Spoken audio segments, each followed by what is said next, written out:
Olá, eu sou o professor Marcos Almeida Matos, da Escola Baiana de Medicina e Saúde Pública, e nos próximos minutos nós vamos falar sobre como escrever o resultado do seu trabalho ou artigo científico. O resultado de um estudo científico, ele deve transmitir a mensagem chave para o leitor, porque ele representa os achados do seu estudo que vão justificar ou não a sua hipótese, que vão confirmar ou não sua hipótese. É uma parte crucial do artigo, onde a transformação de dados, geralmente por meios estatísticos, permite a confirmação ou refutação da sua hipótese. Eu digo sempre que o resultado é o coração de um estudo, porque ele é capaz de, como coração, conectar material e métodos a o item discussão. Então, é neste coração que é oxigenado o sangue que vem do material e métodos e vai oxigenado para os outros tecidos, né? Que é, nesse caso, o item discussão.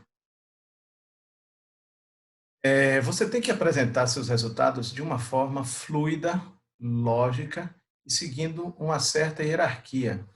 Tem que lançar mão também de tabelas e gráficos, porque isso geralmente realça os achados mais importantes do estudo.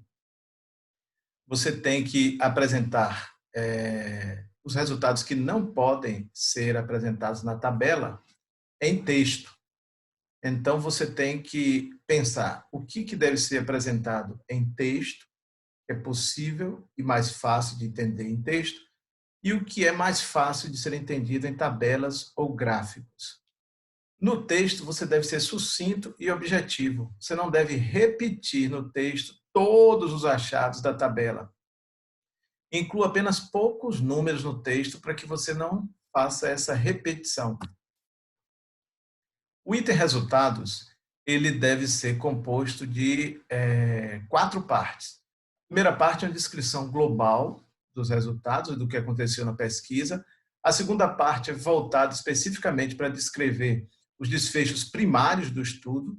A terceira parte é voltada para descrever os desfechos secundários, os achados secundários do estudo, que são seus objetivos secundários. E a parte final é para você descrever algumas observações importantes ou que você acha relevantes no seu estudo e que devem ser tocadas, apresentadas para o leitor. Bom, a primeira parte são os achados globais. Nesses achados globais, você deve oferecer uma visão geral do que aconteceu no estudo. Quais foram as dificuldades? Como você desenhou o estudo e se ele transcorreu dentro do que foi planejado, dentro do que foi desenhado. Então, é como transcorreu o que foi planejado e o que aconteceu. Nesse primeiro momento, você tem que dar todas as características dos pacientes, dos equipamentos que você usou, do ambiente em que o estudo foi realizado.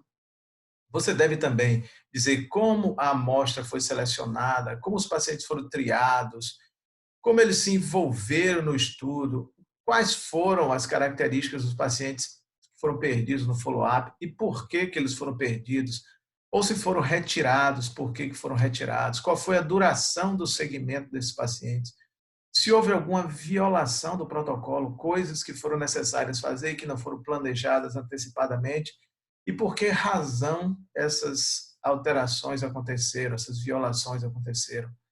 Também é importante que você se lembre que no item resultados, você deve introduzir brevemente o leitor às tabelas, mas não deve repetir as informações, claro, né? Você deve sempre, nesse texto que introduz a tabela, enfatizar somente aquelas alterações que foram significantes, aquelas diferenças que fazem sentido e que são importantes para o entendimento do seu estudo.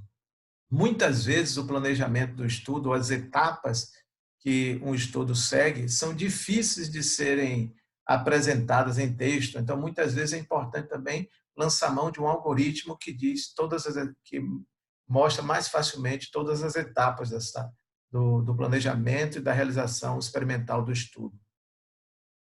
Então, não se poupe de lançar mão de um algoritmo desse tipo, onde você dá o passo a passo do que foi realizado no seu estudo. A segunda parte são os achados primários. Essa é a sua mensagem principal, onde você utiliza a estatística e os resultados para comprovar a sua hipótese. Lembre-se sempre que você tem uma hipótese, que ela vem de uma pergunta, e que você tem, portanto, para testar essa hipótese, um objetivo principal, o primário, e um objetivo secundário. Então, aqui você vai falar do desfecho e apresentá-lo, o desfecho que é capaz de testar a sua hipótese principal, o seu objetivo principal.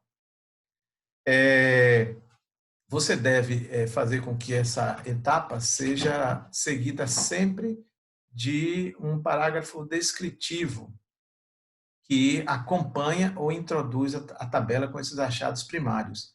De novo, bem importante que você lembre que você não deve repetir os números, mas apenas mostrar e realçar os achados principais no seu texto, já que os números e os achados mais detalhados estarão nas tabelas.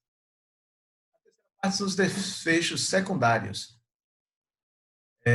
Nesses desfechos secundários, a gente inclui, claro, sub-hipóteses, digamos assim, que são capazes de complementar o seu desfecho primário ou responder o seu desfecho secundário, a sua hipótese secundária. No caso, esses desfechos que são capazes de complementar os desfechos primários, ou a pergunta primária, o objetivo primário, que são os objetivos secundários, eles podem ser apresentados como análise de subgrupos, ou seja, se você está testando, por exemplo, a hipótese de que a obesidade é um fator para a doença cardiovascular, você pode subdividir sua amostra em grupos de não obesos, obesos, obesidade grau 1, obesidade mórbida, por exemplo. Então, esses achados de subgrupos, eles vão complementar o que você imagina como achado primário. Outro fator importante que você pode levar em consideração como achados secundários são os fatores de confundimento. Geralmente são fatores ligados à característica sociodemográfica, por exemplo, renda, altura, ou sociais como tabagismo, alcoolismo, prática de esporte. Então, tudo isso pode confundir, pode ser uma variável que intensifica ou que diminui a influência dos seus achados primários, das suas hipóteses primárias. Então, normalmente, você analisa esses fatores de confundimento em separado, muitas vezes ou por subgrupos ou por análises multivariáveis. De novo, você deve apresentar as tabelas e gráficos referentes aos seus achados secundários, porém, sem repetir todos os detalhes que estão na tabela, sem repeti-los no texto.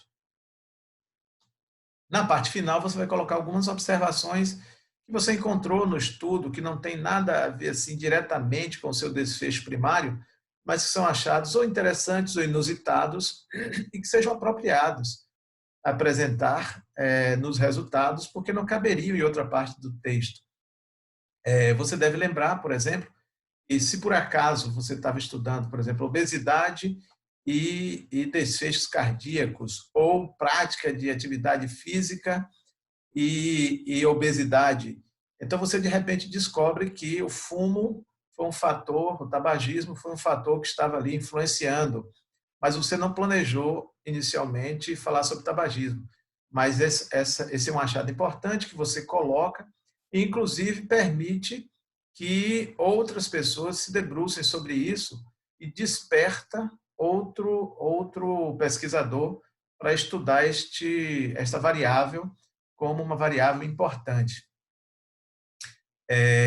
Agora, você deve lembrar que você não deve apresentar muitos detalhes sobre esses achados, digamos assim, terciários, esses achados não relacionados, porque ele não deve desviar a atenção do leitor, sendo que, se você desvia a atenção do leitor para eles, o leitor perde o sentido de qual é o ponto central do seu trabalho, qual é o objetivo primário e secundário do seu trabalho.